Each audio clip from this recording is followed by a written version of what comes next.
एक सेठ का लड़का सत्संग में आया, हम उस दिन सत्संग में बोले कि सत्य बोलना चाहिए, सत्य सत्य, सत्संग का सार है सत्य। अब वो दुकान में गया, अब जिससे बोले उस पिताजी कहीं गए हुए थे उसके, दुकान में गया, जो बोले सत्य तो मुनाफे, लौट के आया और पिता भी बैठा हुआ था, उसने सामान का सत्य रेट बता दे, पिता उठा एक थप्पड़ मारा उसके, ये हम तुम्हें बताया था ये इतने की बेचना है तुमने, बोले बाबा ने कहा था कि वो सत्य बोलना है, तो सत्य हमें पता है 8 की चीज, हम 16 की कैसे बोले। तो पिताजी ने कहा सुना जाता है, केवल आचरण में थोड़ी उतारा जाता है। वो आके मेरे से बोला कि मुझे मार लगी, आपने कहा था कि सत्य बोलना, मुझे मार लगी। तो बाबा ने कहा तुम कभी भी असत्य मत बोलना, ये सत्य ही तुम्हें सबसे बड़ा धनी बनाएगा। फिर पिता ने पूछा तुमने राधा बाबा से शिकायत की? उसने कहा हाँ शिकायत की। बिल्कुल मत डरना, सत्य से चलना, सत्य से चलने पर एक दिन श्री हरि जीत जाएंगे। वो जब तुम्हें संपत्तिवान बनाएंगे तो किसी की ताकत नहीं कि तुम्हें गिरा सके। झूठ कपट से कितना न भगवत चिंतन होगा, न लौकिक आनंद ले पाओगे। नमक रोटी खाओगे, सत्य से चलोगे, भजन करोगे तो ये परलोक सकल सुख पावत मेरी सो भैया कृष्ण गुरु संचु। ए भैया बाबा के ही वचन है। ये विषय की प्रवृत्ति छोड़ो, ये बाहरी बनावट छोड़ो।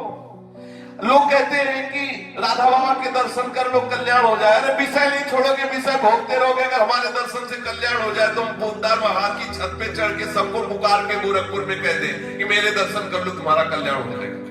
राधा बाबा कह रहे यदि विषय का चिंतन नहीं छोड़ोगे, विषय भोगों को नहीं छोड़ोगे, फैशन में फंसे रहोगे, संसारिक बात करते रहोगे और ये धारणा बना ली है कि खूब भोगो, विषय गंदे आचरण करो, चलो संत दर्शन कर लो कल्याण हो जाएगा। बोले अगर ऐसा कल्याण होता तो पोदार जी महाराज की छत पे खड़े हो जाए और सबसे कहे पूरे गोरखपुर से कि मेरे दर्शन कर लो, तुम्हारा कल्याण हो जाए। नहीं होने वाला। विषय चिंतन छोड़ो, विषय भोगों की तरफ से राग रहित बनो, धैर्य रहो। धैर्य परम आवश्यक है परमार्थ के मार्ग पर चलने के लिए। मानव मात्र के लिए सबसे बड़ी संपत्ति है दैन्यता।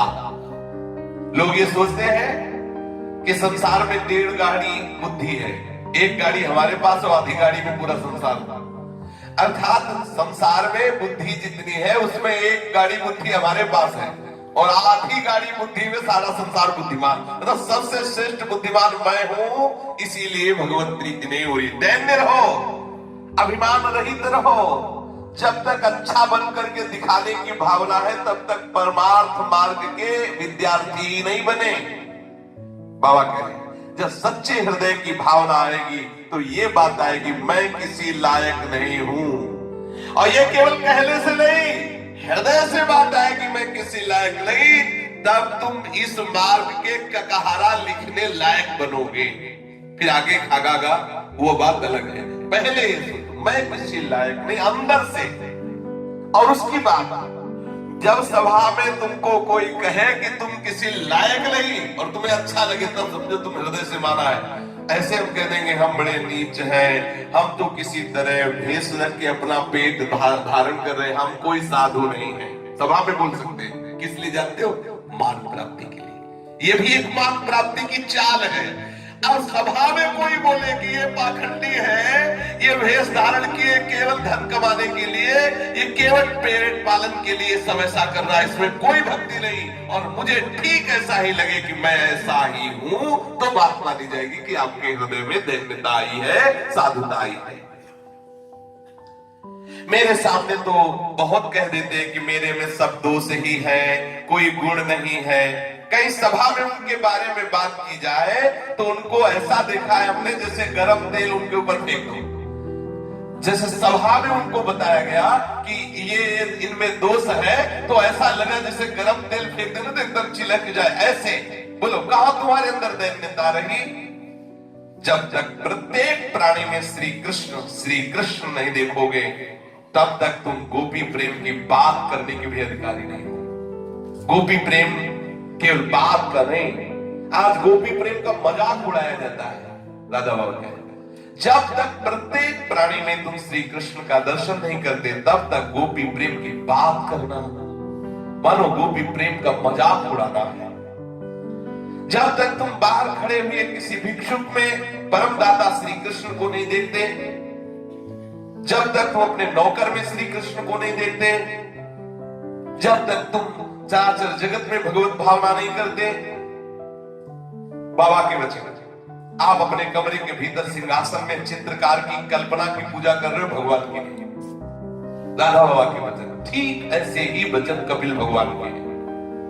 भगवान कपिल देव जी माता देवहूति से कहते हैं कि जो मेरे चित्र की तो पूजा करता है, लेकिन सब आत्माओं के रूप में मैं ही हूं, उनसे राग द्वेष करता है, उसकी पूजा ऐसी ही है जैसे राख में किया हुआ और ऐसा होता है। मैं नहीं मान सकता कि वो भगवान की पूजा है। आप चित्र की तो पूजा कर रहे हैं, वो चित्र एक चित्रकार की कल्पना है, लेकिन सच्चे भगवान सब रूपों में विराजमान है। उनका अपमान करते हो, उनकी निंदा करते हो, उनका अनादर करते हो, ये बिल्कुल कोरी की कोरी केवल चित्र की पूजा है, भगवान की नहीं। राधा बाबा कहते हैं ये कोई ना समझे कि मैं चित्र पूजा का विरोध कर रहा हूं, कोई इसका गलत अर्थ ना ले ले। मेरी हार्दिक सम्मति है इस पूजा पर। केवल मैं उस बात को कह रहा हूं कि केवल चित्र की पूजा करके बाहर राग द्वेष करते रहे तो कुछ नहीं मिलने वाला।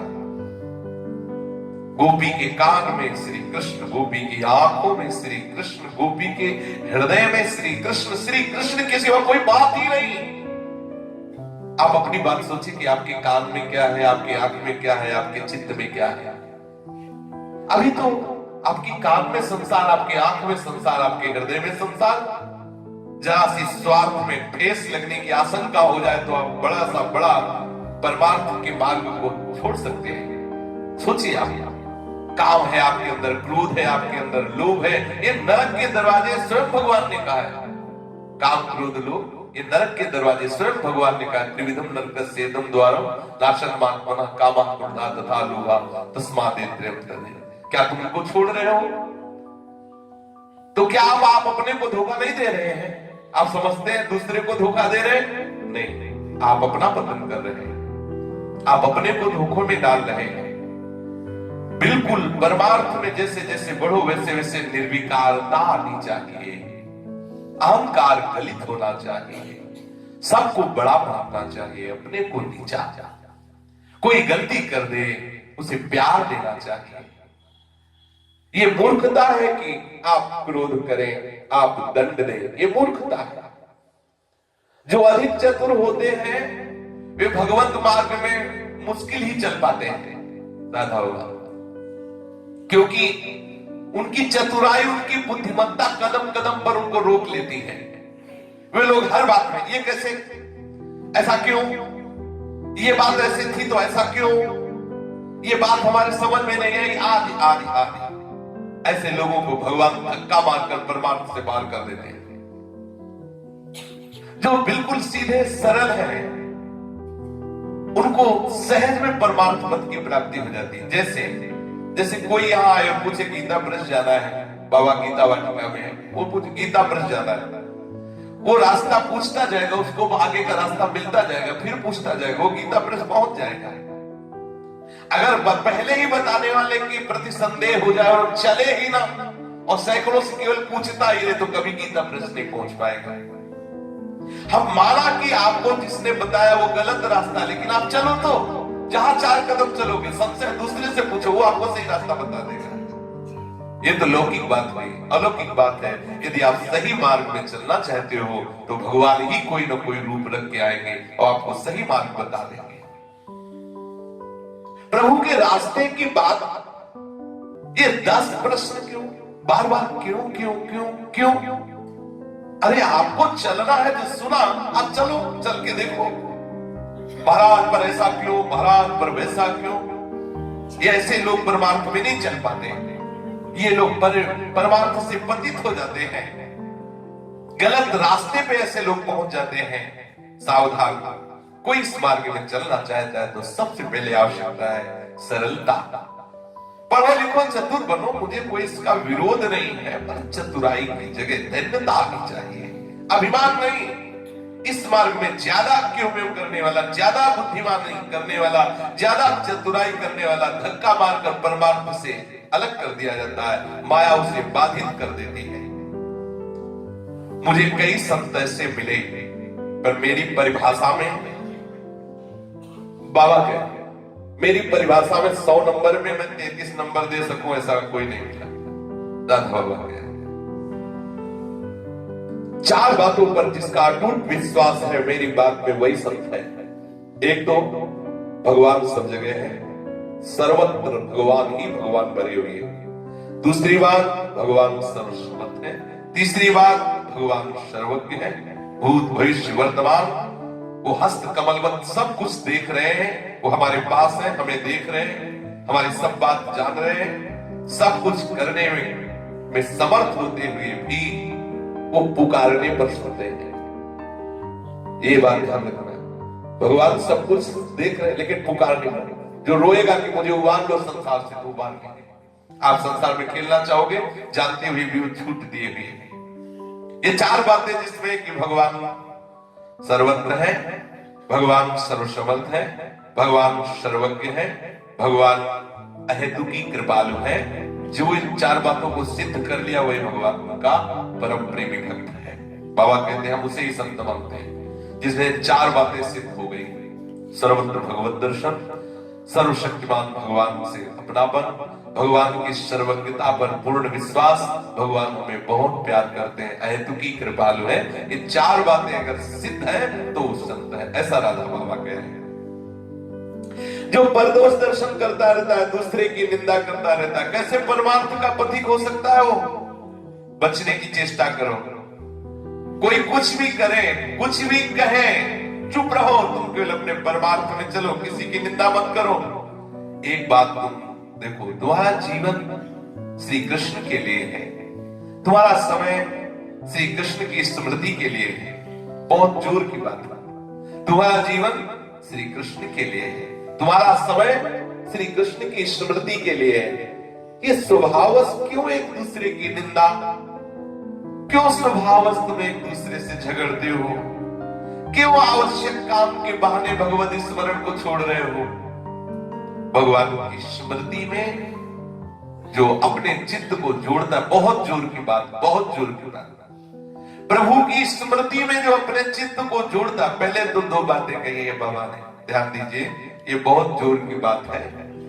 बाबा ने कहा कि तुम ये इतना समझ लो कि तुम्हारे जीवन का सार है श्री कृष्ण मिलन। दूसरी बात समझ लो, सबसे बड़ा काम है भगवती स्मृति। ये हमें अमुक काम करना है, अमुक सेवा करनी है, अमुक कर्तव्य निर्वाह करना है, अमुक धर्म कार्य करना है, अगर उससे भगवत स्मृति छूट रही है, वो हमारे लिए सो सब धर्म कर्म जर जाओ, बिल्कुल सच्ची। इसीलिए सर्वधर्मान परित्यज्य, सर्वधर्म आदेश है, सर्वधर्मान परित्यज्य मामेकं शरणं। और शरण का स्वरूप है अनन्यश्चिन्तयन्तो माम्, ये शरण का स्वरूप है। यदि आप भगवत स्मृति रख रहे हो तो देखो कितनी बढ़िया बात, सब लोग ध्यान से सुन लो। जो भी तुम्हारे पूर्व कर्म के अनुसार प्रारब्ध अमंगल करने आ रहा है, उस अमंगल प्रारब्ध की ताकत नहीं कि तुम्हें प्रतिकूलता पैदा कर सके।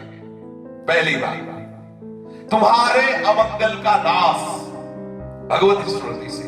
श्री राधा बाबा कह रहे तुम्हारा पूर्व कर्म प्रेरित करके आपके सामने अमंगल घटना पैदा करना चाहता है और आप भगवत स्मरण में हो, वो अमंगल घटना का नाश करके उसकी सामर्थ्य नहीं कि तुम्हें परास्त कर सके, वो भगवत नाम करेगा, वो भगवत स्मृति करेगा। दूसरा, ये जो बार बार विषयों में मन जाके तुम्हें अशांति पैदा करता है, क्लेश पैदा करता है, तुम्हें जलाता है, इस जलन से मन को शांत कर देगा भगवत स्मरण। दूसरा लाभ। तीसरा, आपका अंतःकरण निर्मल हो जाएगा। चौथा, आपके हृदय में भक्ति की शनई शनई धारा प्रवाहित होने लगे, बढ़ती जाए, तो सहत सहत बाढ़े भगति, धीरे धीरे धीरे आपके हृदय में भक्ति बढ़ती चली जाएगी। पांचवा, विशुद्ध ज्ञान, ब्रह्म सत्यम जगन मिथ्या, अपने आप भगवत स्मरण से जो भी बातें मन में जानने की इच्छा होगी सब ज्ञान आपको आ जाएगा। लोक परलोक योग भोग जो भी जा भी। इसलिए देखो, अपनी मां का भी चेहरा नहीं देखा श्री सुखदेव जी ने, और भागवत में कौन सा ऐसा विषय है जो श्री सुखदेव जी ने वर्णन न किया? भगवत भजन करने वाले को कौन सा ज्ञान अछूता रह जाता है?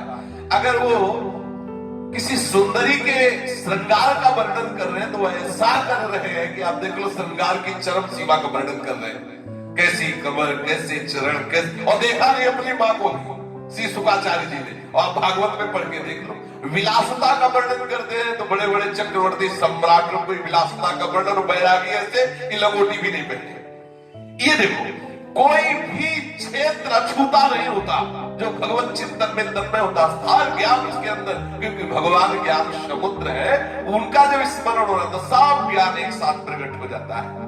छठा, केवल ज्ञान ही नहीं, छठा लक्षण वो विज्ञानी होता। विज्ञानी माने अनुभवी। जो ज्ञान है अगर अनुभव नहीं तो वो थोथा है। ज्ञान के साथ विज्ञान का बहुत बड़ा महत्व है। अगर केवल थ्योरिकल है और प्रैक्टिकल नहीं तो बात बनी नहीं।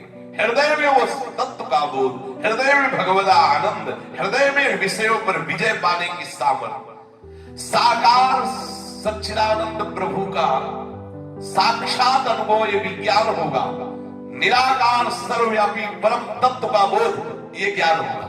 ये दोनों चीजें, ज्ञान अर्थात सर्वांतर्यामी परम तत्व स्वरूप से हमारे प्रीतम विराजमान, और विज्ञान अर्थात वही मंगल मूर्ति, वही सौंदर्य समुद्र प्रिया प्रीतम के रूप में हमारे हृदय में है, ऐसा उसको अनुभव होता है। और सातवां, लोक परलोक के समस्त भोगों से और सिद्धियों से भी वैराग्य ये भगवान नाम प्रदान करता है। ये भगवत स्मरण के प्रभाव से 7 बातें प्रतिपल बढ़ने लगती है। जो उपासक भगवत स्मरण करता है, आप भजन शुरू कीजिए, आप नाम जपना शुरू कीजिए तो आप खुद देखेंगे। पूज्य श्री राधा बाबा के भजन। अब पूज्य श्री राधा बाबा के जीवन चरित्र की तरफ चलते हैं। ये अमृतमय वचन इसलिए कि हम अपने जीवन को यदि महापुरुषों के वचनों से चलाएंगे तभी हम उस रस का अनुभव कर पाएंगे। और हमें तो बहुत आह्लाद हो रहा है कि प्रभु ने महापुरुषों के चरित्र कथन श्रवण करने का सौभाग्य दे दिया। एक से एक ये ऐसी महाविभूतियां, एक से एक वो गुप्त बातें परमार्थ की जहां से त्रुटि हो रही हो, हम संभाल नहीं पा रहे अपने भजन को, वो 7 बातें, एक से एक सूक्ष्म बातें महापुरुषों ने छाट छाट कर हमारे सामने रख दी। जैसे आम का मधुर फल आम के सुंदर वृक्ष में ही लगता है, आम का मधुर फल बबूर में नहीं लगता। कभी कभी ऐसा भी हो जाता है, ये उदाहरण से विपरीत भी बात आ जाती है। कभी कभी ऐसा भी होता है कि धूर्तों के यहाँ महाभागवत का प्रादुर्भाव हो जाता है, कभी कभी महाभागवतों के यहाँ धूर्तों का प्रादुर्भाव हो जाता है। ऐसा भी बड़ा विचित्र है। महाभागवत ध्रुव जी के वंश में वेद का अवतार होना, साधु द्रोही हिरण्यकश्यप के यहाँ प्रहलाद जी का प्रादुर्भाव होना, कई ऐसी बातें देखी जाती है। पर प्रायः जैसे आम का मधुर फल आम के सुंदर वृक्ष में ही लगता है, ऐसे ही किसी महान संत का आविर्भाव महान संत परिवार में ही होता है। संत जीवन की महान गरिमा की अभिव्यक्ति के लिए परिवार का संतोचित वातावरण आवश्यक पृष्ठभूमि का कार्य करता है। महाभाव निमग्न श्री राधा बाबा का आविर्भाव बिहार प्रदेश के मिश्र जाति ब्राह्मण परिवार में हुआ था। मिश्र जाति बिहार प्रदेश के गया जिले में फखरपुर ग्राम है। फखरपुर ग्राम स्वामी महाराज गए वहां? हाँ, फखरपुर ग्राम है जो सोनभद्र नदी के तट पर है। ये अरवल ग्राम से 3 मील पूर्व की ओर स्थित है। 3 मील। इस ग्राम का ये मिश्र कुल अपने साधुता एवं श्रेष्ठत्व के लिए आसपास के अनेक ग्रामों में बड़ा विख्यात रहा है। इस संत परिवार के आस्तिक सात्विक वातावरण में श्री पूज्य राधा बाबा का आविर्भाव हुआ।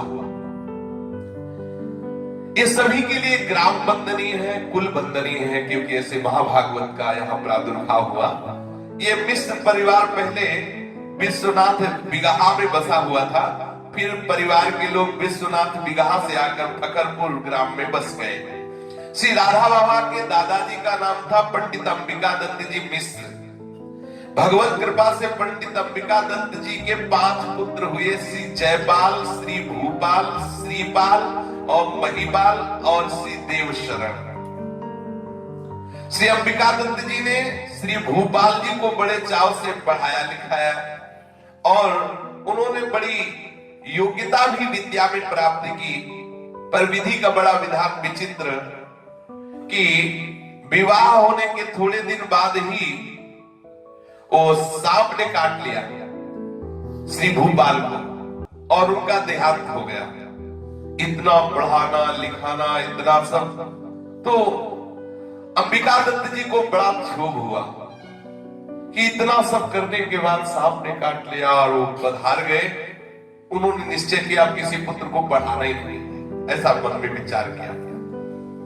अंबिका दत्त जी के पुत्र जो श्री महिपाल जी, यही पूज्य राधा बाबा के पिता का सौभाग्य प्राप्ति के यही पिता है श्री महिपाल जी। महिपाल जी के हृदय में बचपन से ही वैराग्य के भाव तो उठ ही रहे थे, इसलिए उनके मन में था कि थोड़ा तो हमें विद्या पढ़ने को मिले जिससे हम समझ सके शास्त्र क्या इशारा कर रहे हैं। परंतु उनके पिताजी ने जब भूपाल जी को सांप ने काट खाया पधार गए, तब से संकल्प कर लिया कि हम किसी बच्चे को नहीं पढ़ाएंगे। पिताजी की तरफ से कोई प्रोत्साहन महिपाल जी को नहीं मिल रहा था। एक दिन वे चुपचाप घर से निकल पड़े और ऐसे स्थान पर गए जहां पढ़ने की सुविधा भी थी और रहने की भी सुविधा थी। वहां पहुंचकर उन्होंने संस्कृत विद्यालय में पढ़ना आरंभ किया और फिर गांव पर पिताजी को सूचना भेज दी कि आप परेशान न हो, मैं यहाँ रह करके पढ़ रहा हूं। अध्ययन के प्रति उनकी उत्कट रुचि देख करके फिर पिताजी ने विरोध नहीं किया। पंडित श्री अंबिका दत्त जी को कुछ दिनों बाद ज्ञात हुआ कि मेरे अध्ययनशील पुत्र महिपाल का वैराग्य दिन पर दिन बढ़ रहा है। इससे चिंतित हो उठे और उन्होंने शीघ्र ही महिपाल जी का विवाह कर दिया। महिपाल जी मिश्र ने इच्छा न होते हुए भी पिता की आज्ञा स्वीकार की और गृहस्थाश्रम को स्वीकार करके अपने गुरुजनों की प्रसन्नता के लिए आदेश पालन किया। महिपाल जी की जो जीवन संगिनी थी वो प्रभु की कृपा से बिल्कुल उनके अनुरूप ही मिली। जिस प्रकार पंडित श्री महिपाल जी अपने सात्विक विचार, आस्तिक मति, अकलुष आचरण, निष्प्रिय जीवन के कारण सभी के लिए श्रद्धा के पात्र बने थे, उसी प्रकार उनको जीवन संगिनी भी मिली जो धर्मनिष्ठ, पातिव्रत धर्म का पालन करने वाली, साधु सेवा परायण, सर्व हितैषिता, पर दुख कातरता, जनवत्सलता, हित परायणता, ऐसे ऐसे महान सद्गुण उनकी पत्नी में भी थे। संत सेवा के समान ही श्री मिश्र जी की जीवन संगिनी को भगवत उपासना भी प्रिय थी। कुछ गांव में ऐसे घर होते हैं एक दो कि उस गांव में संत जाए तो वहीं भेजे जाते हैं, बोले उनके यहाँ चले जाइए। कोई भी साधु महात्मा जाए तो वहीं भेजे जाते, ऐसा गांव में होता है। सब घरों में साधु महात्मा न टिकते हैं न टिकाते हैं। कुछ ऐसे होते हैं एक दो घर भक्तों के जहां भेज दिए जाते हैं, उन्हीं के यहाँ चले जाओ। ऐसा ही था इनका। जहां आसपास से कोई संत आए तो उनको भेज दिया जाता था। इन्हीं के घर में इनकी पत्नी जितना संतों पर श्रद्धा करती थी वैसे ही भगवत उपासना में उनकी रुचि थी और जीवनोपार्जन के लिए पुरोहिती वृत्ति थी। तो महाराज इनके मिश्र जी के घर में पुरोहिती वृत्ति होती थी। उससे जो होता तो उससे ग्रह का पालन होता था। श्री मिश्र जी की सहधर्मिणी पढ़ी लिखी नहीं थी। जो राधा बाबा की मां थी वो पढ़ी लिखी नहीं थी, अक्षर ज्ञान नहीं था। पर उन्होंने जब ये सुना कि जयदेव जी कृत जो गोविंद, वो गीत गोविंद है, उसको सुनने के लिए भगवान आते हैं, ये बात राधा बाबा की माता जी ने जब सुना तो पढ़े लिखे नहीं थे। हमने भी देखा है गांव में कितनी ऐसी माताएं बहनें हैं जो पढ़े लिखी नहीं थी लेकिन बहुत स्मरण शक्ति जोर की। तो इनको रुक्मिणी, मंगल, सीता, स्वयंवर के सब पद याद थे, चौपाइयां याद थी राधा बाबा की माता को, और पूरा गीत गोविंद याद कर दिया। क्योंकि इनके पति तो विद्वान थे, जो पुरोहिती कर्म करता है वो संस्कृत का विद्वान होता है तभी कर सकता है। तो जयदेव कृत गीत गोविंद उन्होंने अपने पति से सुन सुन के कंठस्थ कर लिया राधा बाबा की माता जी ने, और प्रतिदिन घर के कार्य करते हुए गीत गोविंद गाती, इसी लोभ से कि भगवान पधारते हैं जहां गीत गोविंद सुनते हैं। जब गीत गोविंद का गायन होता है तो सुनने के लिए ठाकुर जी पधारते हैं। बड़ा शुद्ध वातावरण हर समय घर का रहता, क्योंकि माता जी जो भी कार्य करते उसमें गीत गोविंद गाती। कितनी महिमा की बात है। वो ये भी नहीं जानती थी कि मैं जिसका पाठ कर रहे इसका मतलब क्या होता है, इसका अर्थ क्या होता है। पढ़े लिखी थी नहीं, बस ये बात सुन ली कि गीत गोविंद सुनने के लिए स्वयं भगवान पधारते। श्रद्धा पूरी हृदय से वो गीत गोविंद को हर समय गुनगुनाती रहती थी और प्रत्येक पूर्णिमा को सत्यनारायण भगवान की कथा करवाती थी। ये गांव में होता है, सही बताया, जो पंचामृत पंजीरी में स्वाद आता वो कभी ले जाता, कहीं ले जाता। गांव में देखा, जैसे अपने लोग जाते थे ना दौड़ के, सब बोले वहां सत्यनारायण की कथा 5 बार शंख को गिनते रहते थे बाहर से, बोले 4 बार हुआ, भी एक शंख रह गया। जहां 5 शंख बजे मतलब 5 अध्याय हो गए, दौड़ के पहुंचे और ऐसे चरणामृत हाथ में मिलता था, पंजीरी इतना स्वाद की लाइन बदल के फिर दोबारा उसमें जाके तब लगता कि लीटर 2 लीटर अगर पंचा और घर में बना लो तो नहीं मिलेगा, वो स्वाद वही मिलता था, भगवती यश का प्रभाव। तो गांव में होते रहते, ये सत्यनारायण की कथा गांव में होती है और ये निमंत्रण आता था कि आज सत्यनारायण की कथा है। वहां कोई धनी मानी होते थे तो होता था पूरी साग खीर का भी है, नहीं तो पंचामृत तो पंजीरी तो मिलेगी। प्रत्येक पूर्णिमा को ये राधा बाबा की माता जी श्री सत्यनारायण जी की कथा करवाती थी। कथा के समय श्री शालिग्राम जी का सविधि पूजन, उसके बाद प्रसाद वितरण बड़े उत्साह के साथ करती। पंडित श्री महिपाल मिश्र अपने भाल में ऊर्ध पुंड तिलक लगाते थे, इसलिए ऐसा कि श्री रामानुज संप्रदाय में उनकी दीक्षा हुई थी, श्री राधा बाबा के पिता की रामानुज संप्रदाय में। और कभी भी अपनी पंडिताइन को संबोधन करके नहीं बुलाते थे, यही कहते थे श्री राम, तो समझ जाती थी कि हमें हमारे पति देव बुला रहे हैं। दोबारा बुलाओ तो श्री राम राम, तो उनकी पत्नी बोलती श्री राम आई। कितना मंगलमय वातावरण। श्री पंडित जी का जीवन बड़ा ही दीक्षापूर्ण, बड़ा तपपरायण, कर्तव्यनिष्ठ और धर्मभीरू और सत्य प्रेमी। पंडित जी का जीवन इतना अधिक उज्जवल था कि जमींदारों के यहाँ इनका आना जाना पुरोहित कर्म में होता, और जमींदारों की स्त्रियां कभी मुख खोल के किसी से बात नहीं करती, पर इतना पवित्र जीवन था कि प्रत्येक बधुएं भी पंडित जी से अपनी सब बातें कर लेती थी। सभी के लिए विश्वसनीय थे राधा बाबा के पिताजी श्री महिपाल। समस्त संभ्रांत परिवार की कुल वधुओं को ऐसा अवसर मिलता है इनके समीप बैठकर अपना दुख दर्द निवेदन करने का, उस दुख से बचने का उपाय आदि आदि। श्री पंडित जी का द्वार सभी स्तर के प्राणियों के लिए खुला था, बच्चा हो, जवान हो, कोई भी हो, सब आकर के अपनी बात कहे और वो शास्त्रों के द्वारा बात बताते हैं। श्री पंडित जी की निष्प्रियता अद्भुत थी, उन्होंने कभी किसी से कुछ मांगा ही नहीं। वे पूजा पाठ के बदले में कभी दक्षिणा ठहराते नहीं थे कि इतना दो तो दक्षिणा, तो वो कभी ठहराते नहीं थे दक्षिणा।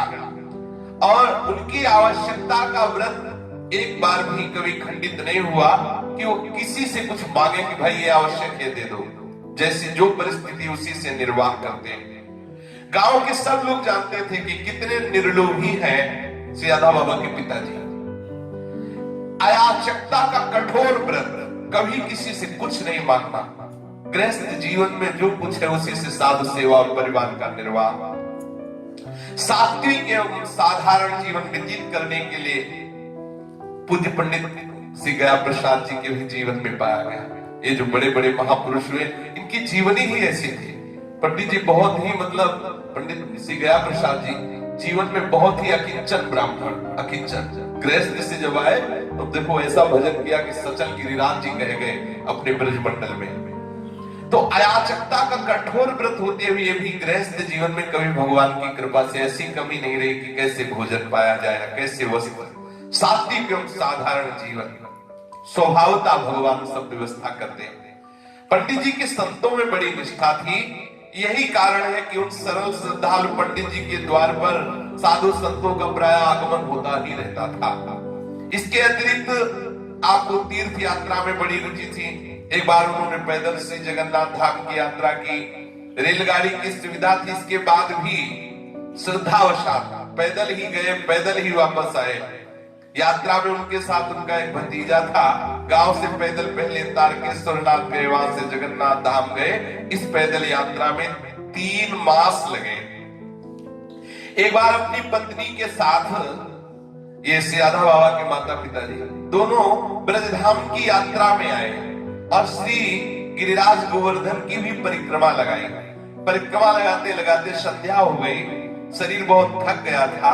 अपनी धर्म पत्नी को संबोधन करने की रीति उनकी अलग थी। वो बोलते थे श्री राम, ऐसा करके संबोधन करते। धर्म पत्नी भी जवाब में श्री राम राम, ऐसा। कितना मंगलमय, देखो कितना मंगलमय भगवान नाम उच्चारण करना, अपने आप ब्रजधाम में प्रकट है। राधे ऐसे संबोधन में बुलाया जाता है, वो उत्तर में देते हैं राधे राधे, ऐसे होते हैं। ऐसा कितना मंगलमय। तो उन्होंने अपनी पत्नी से कहा श्री राम क्यों यहीं विश्राम कर लिया जाए, सूर्यास्त होने वाला है। ये पास में छोटी सी बस्ती है, रात को यहीं विश्राम करके फिर प्रातः काल यहाँ से चला जाए। उनकी धर्म पत्नी अपनी स्वीकृति प्रदान करने वाली थी।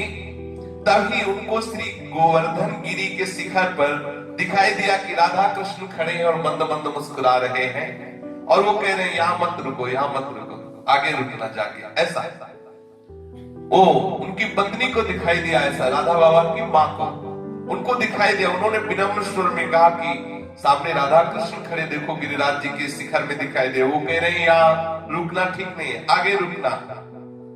इस सुझाव को पंडित जी ने तुरंत स्वीकार कर लिया।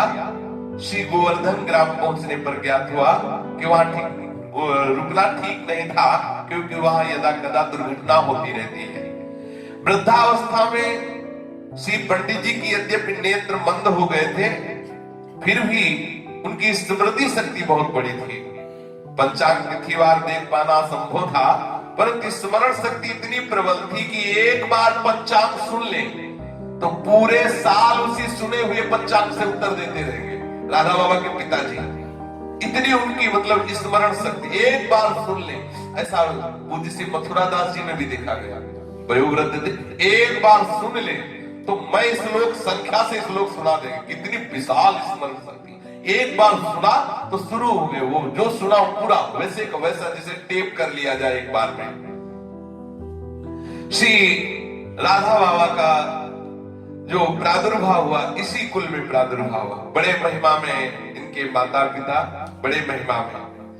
श्री राधा बाबा के प्रचलित नाम तो चक्रधर मिश्र नाम, पिता का नाम पंडित श्री महिपाल मिश्र, और राधा बाबा के जन्मराशि का नाम लालमणि मिश्र, और जन्म स्थान ग्राम फकरपुर, अरवल, जिला गया, बिहार, 3 मील दूर बिहार से। ऐसा श्री राधा बाबा का प्रादुर्भाव हुआ।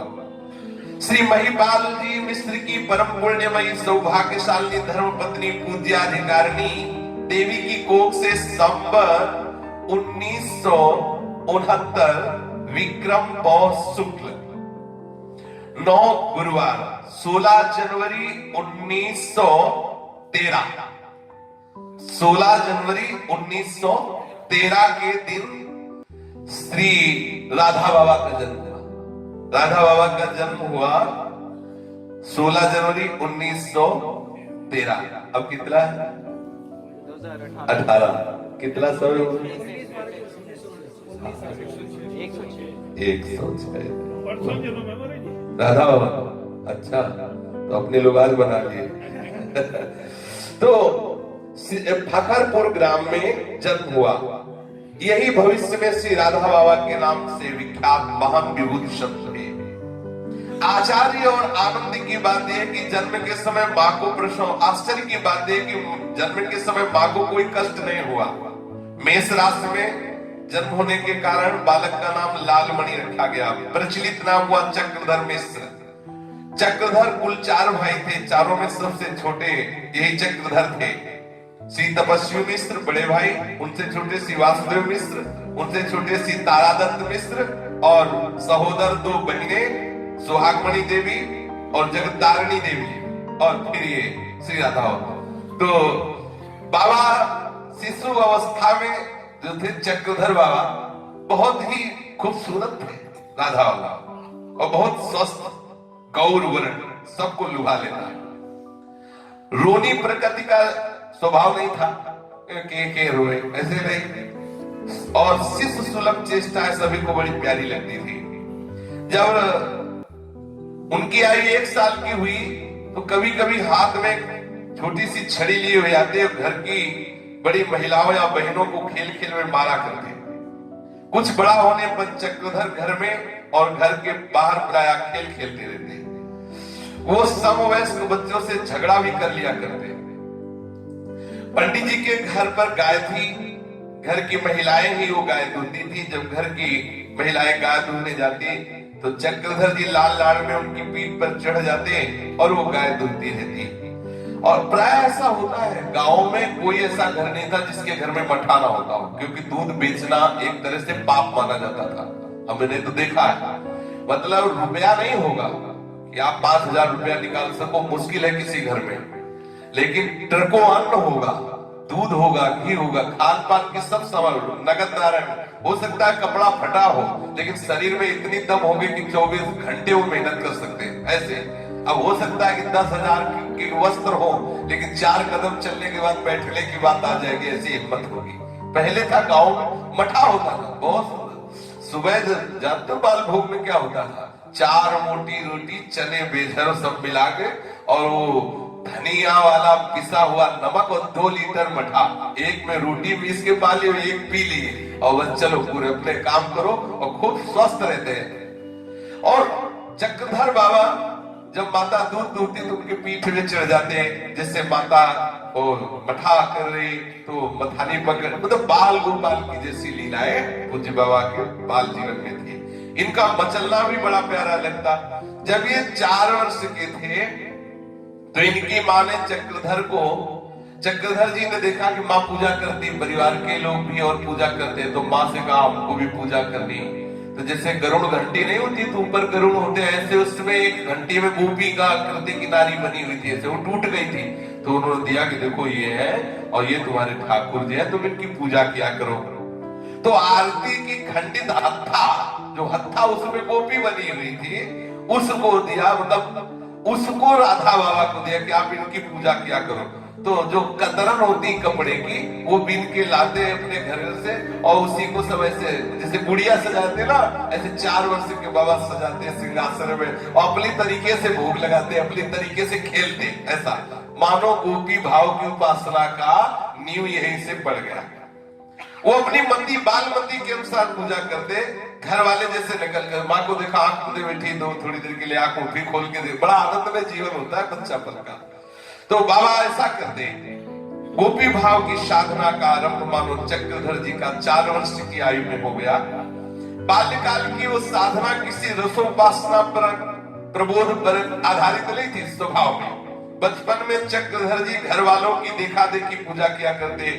पूजा करते समय चक्रधर स्वयं को पांचभौतिक स्थूल देह में अभ्यस्त बालक की तरह देखते। कोई ऐसा नहीं कि गोपी भाव में, ऐसा नहीं, वो तो एक बालक की तरह खेलते। जब चक्रधर जी की आयु 4-5 वर्ष की रही होगी, तब वो भाई बहनों के साथ, गांव के बच्चों के साथ अपने घर के आंगन में खेलते। उसी समय एक साधु घर के द्वार पर भिक्षा मांगने के लिए आया। जन्मदात्री माँ को साधु सेवा में बड़ा उत्साह था। गांव में उसकी साधु सेवा परायणता की बात विख्यात थी। गांव में यदि कोई भी साधु संत आता तो लोग कहते पंडित जी के घर जाओ, वहां भोजन और वहां बहुत व्यवस्था है। बच्चों के खेलते समय पर जो साधु द्वार पर भिक्षा मांगने आए वो बड़े तेजस्वी थे। उनके मुख में बड़ी अद्भुत भागवतिक कांति थी। वे द्वार पर खड़े होकर एकटक बिल्कुल चक्रधर जी को ही देख रहे थे।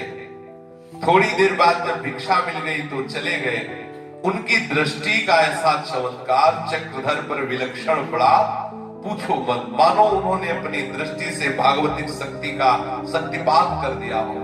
देखो, किसी के भी जीवन में यदि परिवर्तन होता है, उसके मूल में साधु कृपा कटाक्ष होता है। जैसे पूज्य श्री बालकृष्ण दास जी के पावन चरित्र का जब श्रवण किया तो श्री रामकृष्ण परमहंस जी का कृपा प्रसाद, पहली दृष्टि रामकृष्ण परमहंस जी की कृपा दृष्टि, उसी से उनको वैराग्य प्राप्त हुआ। बिना महापुरुषों की कृपा के कोई प्रभु को प्राप्त ही नहीं कर सकता, ऐसा सिद्धांत है। शेष चर्चा के श्री राधा वल्लभ लाल की जय। जय जय श्यामा, जय जय श्याम, जय जय श्री वृंदावन धाम। जय जय श्याम, जय जय श्याम,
शंकरजू महाराज